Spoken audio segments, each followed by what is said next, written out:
We have made it to the Green River Lakes. Got the Green River behind me, Square Top in the background. I was exploring around a remote part of Wyoming on Google Earth looking for unique places to kayak when I noticed an ancient river that seemingly cut the top off of a mountain. Now that is wild, so I wanted to get a closer look to see how this strange zone came into existence. What mystified me was that every other mountain around there had a defined peak, so why was this one so different from the entire range? But if you look closer, roads stop way before Square Top Mountain, so I wasn't sure of the best way to get all the way out there. That made me wonder, could a kayak help get it done? I devised a plan, and today we are going to attempt tackling 3 unique sections of river and 2 glacial lakes on an up and back trip to visit Square Top Mountain. I had a lot of questions about the area though, and the first one started immediately. Is it even possible to paddle an inflatable kayak all the way up to Square Top? And why are the lakes different colors? That one was intriguing right off the bat. I imagined we were going to learn a ton about the mountain range formation and discover an ancient place, but we only had 9 hours until sunset, and that wasn't much time for our ambitious route. But first I need to make sure I don't capsize out here in this lake with all this wind kicking up. It's good right now, but I will be paddling the other direction today. And this place is known for afternoon winds. I know we're about to get into grizzly country. Basically, once we're done with this lake, I mean, we're already in grizzly country, but once we're past this lake, up into the rivers in the next lake, that's kind of like the gateway to the backcountry. And where there is backcountry in the Wind River Mountains, there are grizzlies. Now we have to find the outlet of the river. I don't know about y'all, but I can't see where it is. I guess we'll have to land on the beach and then do a little bit of walking around, see where it is. Cool. Ooh. My leg's asleep. I thought it felt a little numb. Almost just went down. And as I was putting together the plan for this adventure, I noticed that there were 7 distinct zones that we were going to have to pass through successfully in order to call this mission complete. And to keep track of our progress, I'll continue updating that checkpoint list as we accomplish them. All right, we found a streak of blue water over there that is completely different color than the lake. And the upper lake is glacial runoff, and so it has that nice blue color, like Lake Louise. All right, y'all see that? Just a totally different color of blue. You can see where the water is rushing out of the river, colliding with the waves, but there's so much force, so much runoff that it's just piercing right through the waves. All right, we've made it to the mouth of the Green River, and this water is significantly colder than the lake water. You can see the beautiful glacial color that it has. Stunning. Square Top, that's where we're going. Now for the hardest part. Dragging upstream. I already can't feel my feet because it's so cold. It was that time of the trip where the difference in lake color became a forethought because we had that crazy looking blue water staring right at us. Most people would think, I did at the time as well, that you just had blue water going into a deeper lower lake and all the sediment falls out there.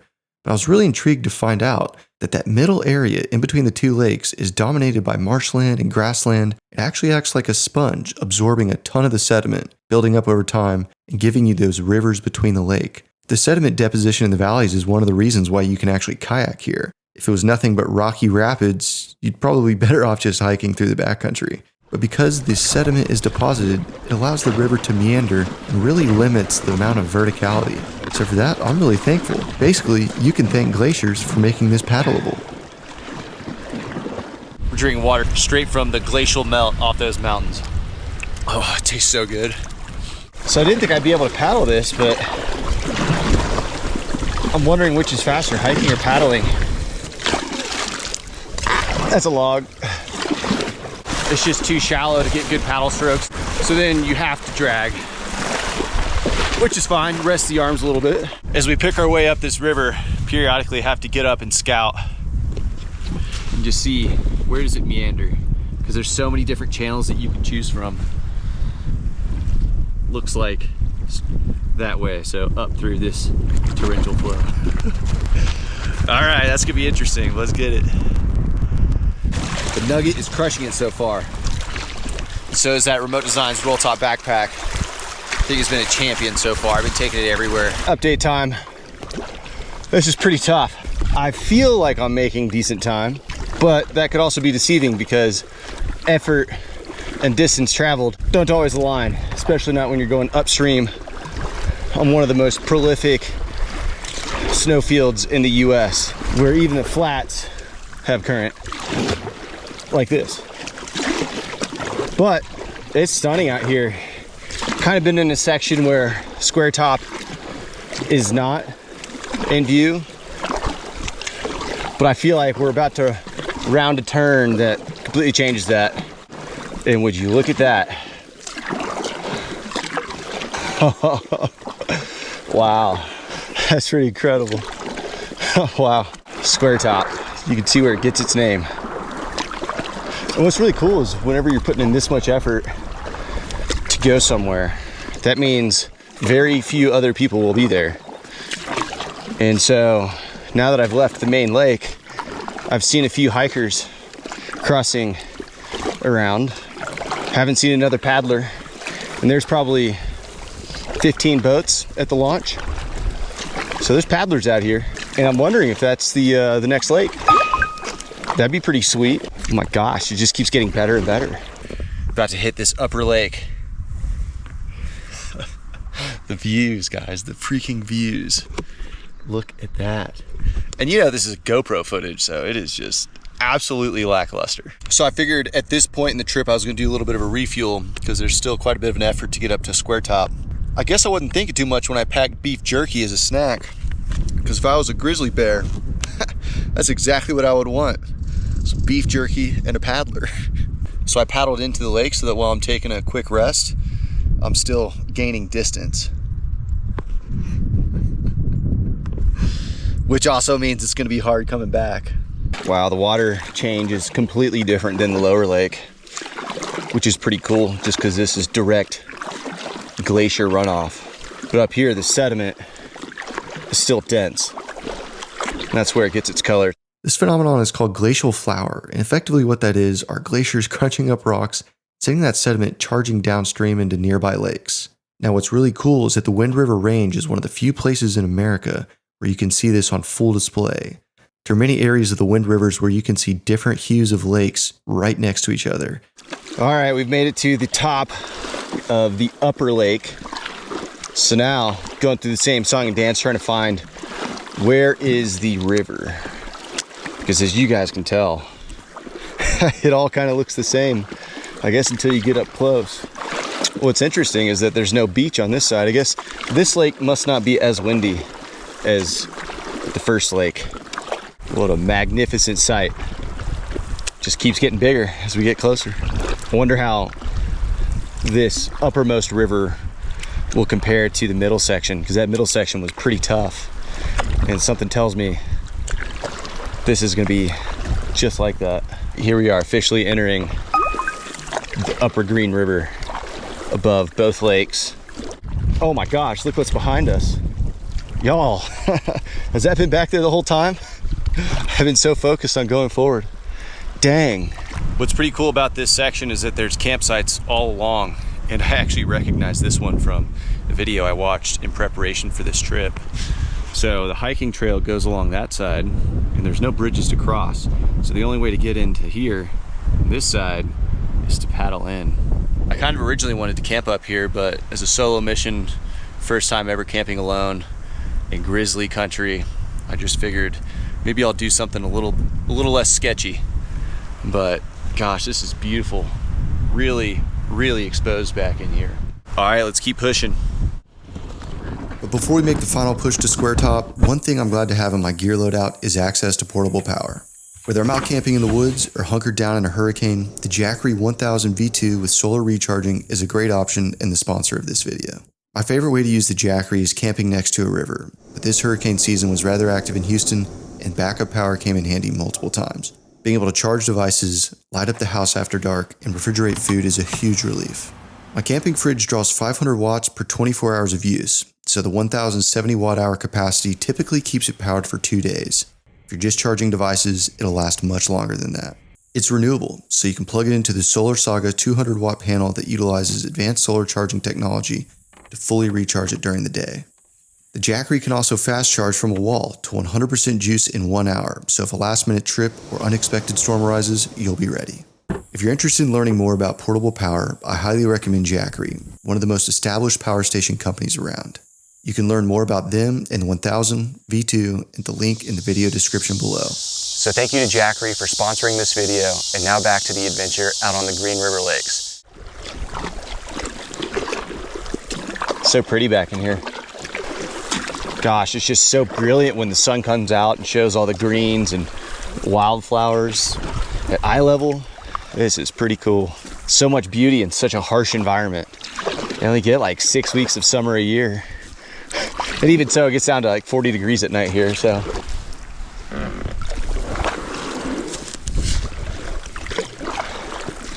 This is gonna be some fast moving water.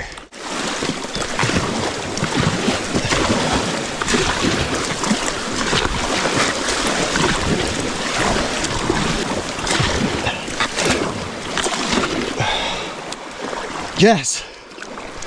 I don't know how far up I'm gonna go, but I'm not close to stopping right now because it's so pretty.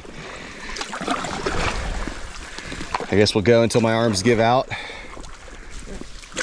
or until a storm comes or grizzly chases us out of here. And as we inch closer and closer to Square Top, it really got me thinking about how did that mountain actually form? I kind of guessed just a bunch of wind and snow erosion chopped off the top, but it was way more complex than I ever could have thought. We have made it pretty far up the upper Green River. So much so that I'm not sure how much further we'll go. But we're not done yet. Just taking a minute to soak in this view. Quite incredible.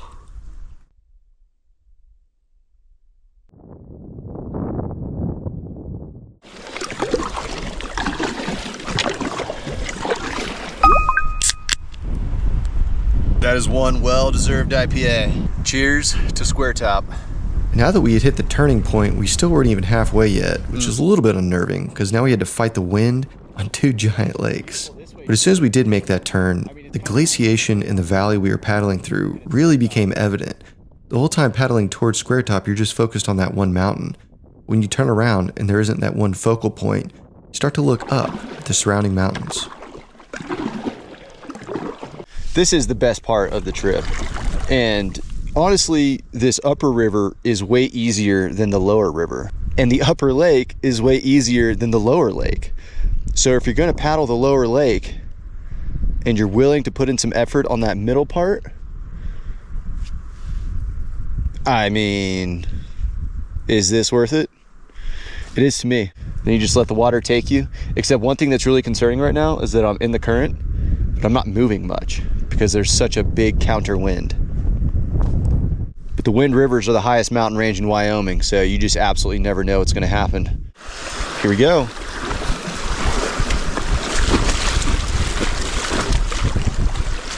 With ease.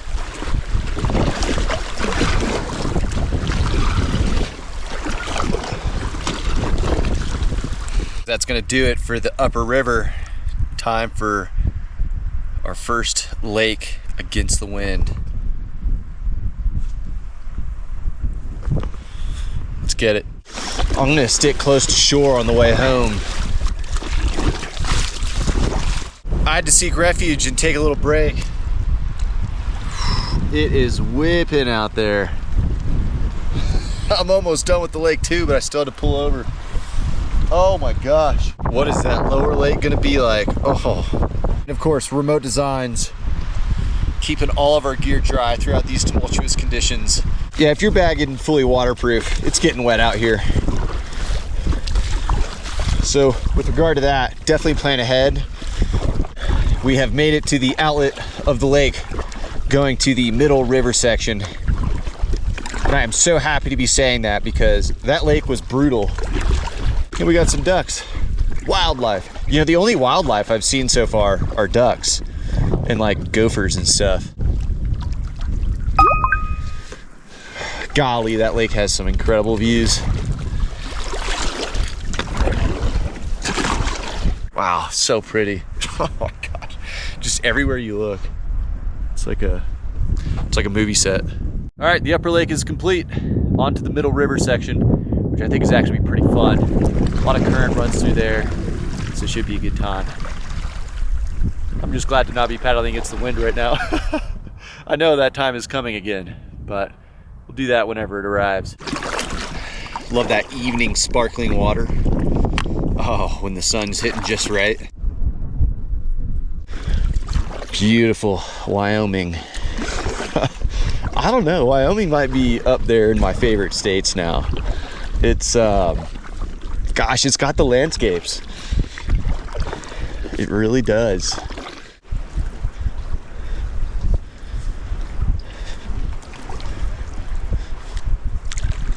Look how fast this current is, man. We are cooking. This is what we had to paddle against and walk. That's why it was so hard. Oh man, that sun feels good. I was about to have to toss on another layer.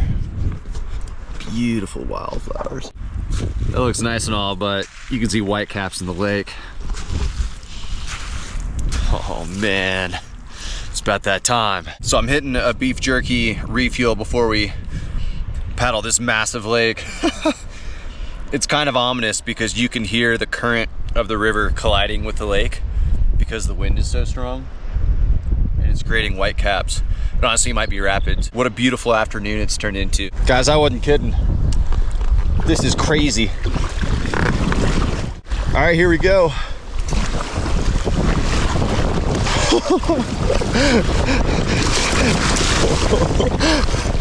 Oh my gosh. That's crazy.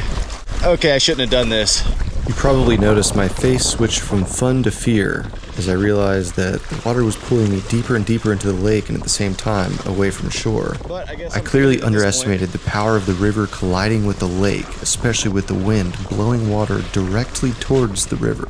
Closest thing I can relate it to is when you're at the beach and the receding waves are crashing against the incoming waves, and it just creates these huge collisions. That's about what it was like, and I was in the middle of it.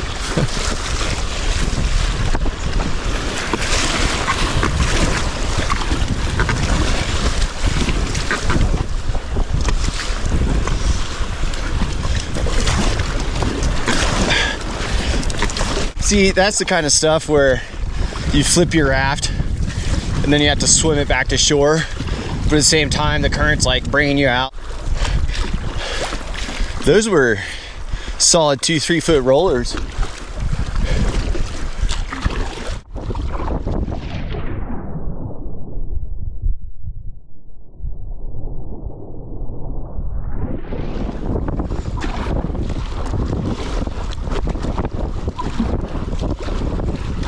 Not really sure how far into the lake we are, but made it to a point I was aiming at. My plan for this afternoon is to hug the shoreline because we got some whitecaps out there. And I've got no business being in the middle of a lake paddling a 7-foot boat with whitecaps. But safety is everything, especially if you're gonna be out here by yourself. Always think about safety first.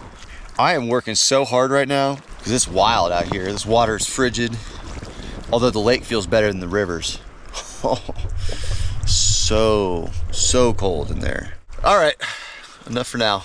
I'm really looking forward to the outlet of this lake because I have not scouted or paddled it. I know it's a relatively leisurely stream, but it should be pretty fun. We got 2 miles of that after this lake. All right, this bridge is a big deal because it marks the end of the lake, and the rest of the way to camp we will have current, which is awesome. Oh, this is so glorious. We still have wind, I'm feeling, but now we have current, and we still have 2 miles left of this, which I'm really excited about. Oh yeah, this is sporty. You know, I was actually contemplating to myself on that lake paddle because I had plenty of time to think and be miserable. I was like, man, I should have parked at the parking lot, the launch, because I thought I was going to camp tonight, but that's up in the air. I could be convinced either way, but now I'm glad I didn't park there because I get to check out this section of the green, which is pretty sweet. Oh, there's a ton of water moving through here. Gotta watch out for rocks. The Green River Lakes are one of the more unique places I've ever been. And to have it all to yourself is pretty incredible.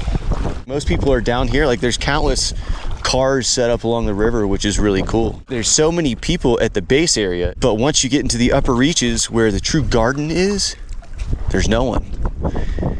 I think I might have spotted my campsite. I remember it was next to a marsh, and that's what this is. Confirmed, I see my tent and my car. What I don't see though is a way to get there. We've got this marsh to my left. As we navigate the peaceful marsh, I wanted to reflect back on how this wild landscape came to be.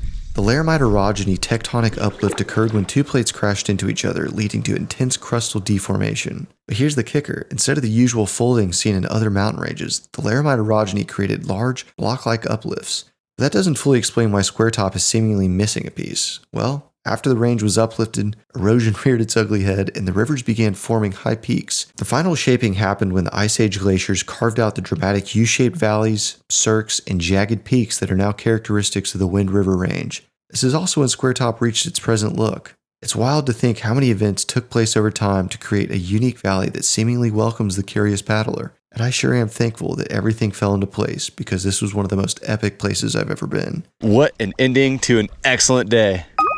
The Wind Rivers, and especially the Green River Lakes. I'll catch y'all on the next one.